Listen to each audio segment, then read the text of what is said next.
In this video, you'll learn the differences between sensitivity and precision of a liquid in glass thermometer.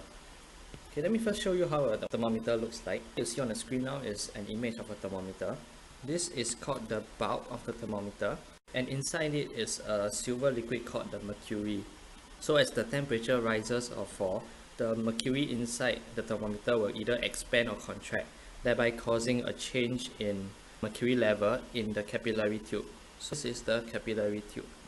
I'm not going to go through in detail how a thermometer works. I'm just going to assume that you know how it works. Okay, so let's first start off by looking at what it means by sensitivity of a thermometer. Okay, the sensitivity of a thermometer is the measure of the amount of time needed for the thermometer to show the correct temperature. So for instance, if let's say we got two thermometers sitting on our desk, let's say thermometer X and thermometer Y. Both of them will have a reading of the atmospheric temperature, right? Which is, let's assume that it's 28 degrees Celsius. If we put both thermometers into the fridge at the same time, the mercury level in the thermometer will start to drop, right? Say if the temperature inside the fridge is 2 degrees Celsius, the mercury level in thermometer X and Y will drop until the point where it reaches 2 degrees Celsius. But thermometer X and Y has got different design, so you'll expect one of them to reach the correct level faster than the other. The thermometer that reaches the correct level to show the correct temperature faster is the one with a higher sensitivity. So that's what it means by sensitivity of a thermometer. It measures how fast the mercury level in the thermometer reacts to changes in temperature. So what are the different factors that affect the sensitivity? Let me first try to draw a diagram of a thermometer. For the thermometer to show a correct reading, the mercury in the thermometer has to reach the same temperature as the surrounding area. Okay, so in this case, this is the bulb wall.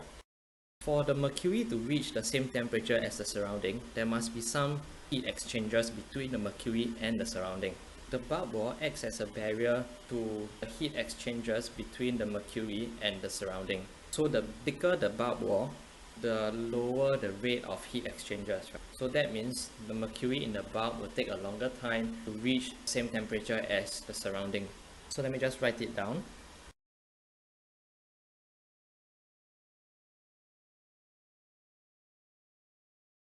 With a thicker bulb wall, there's a higher barrier to heat exchangers between the mercury inside the bulb and the surrounding atmosphere.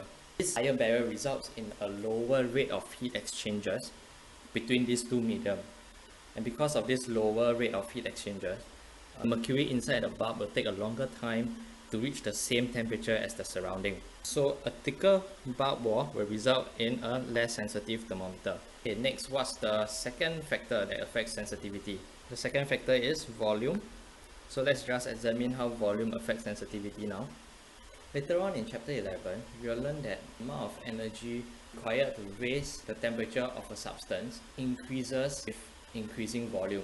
So that means that if you have got a higher volume of substance A, to raise the temperature of substance A by 1 degree Celsius, you need a higher amount of energy. This means to say that if I've got 2 beakers of water, one with 500 ml of water, the other one with 2 liters of water.